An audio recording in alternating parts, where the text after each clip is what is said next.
comes out of section 7.3, derivatives of other trig functions. Question asks us to show that y equals secant x plus tan x is concave up on this interval from negative pi over 2 to pi over 2. If you're picturing negative pi over 2 to pi over 2, negative 90 degrees around the circle, up to 90 degrees. So if something's we're to ask about concavity, hopefully your first thought is going to need the second derivative. So my first derivative is the derivative of secant, which is secant x tan x, and then the derivative of tan, which is secant squared x.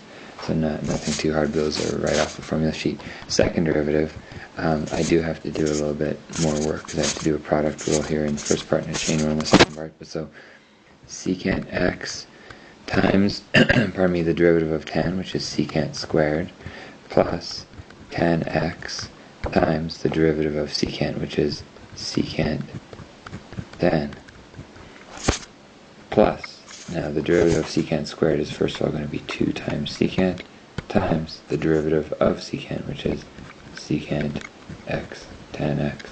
So if you've ever seen so many secants and tans in your life, we've got secant cubed x plus tan squared x secant x, and then plus 2 secant squared x tan x.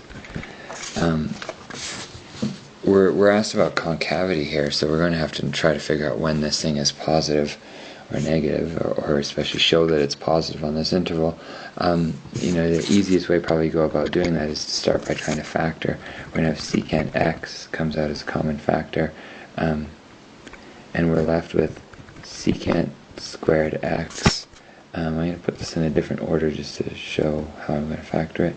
2 secant x tan x, and then plus tan squared x.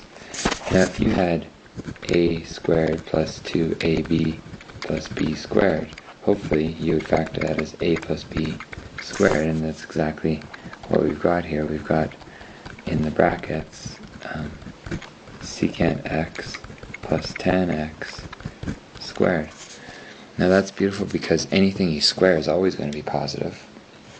And so really all we need to do is understand that according to our cast rule, we know that cosine is positive in these two quadrants that we're asking about, from negative pi over 2 to pi over 2. So that means secant x is positive in there. So this will be concave up in that interval, all the way from negative pi over 2 to pi over 2. So that factoring step to show that all that was going to be positive was pretty helpful.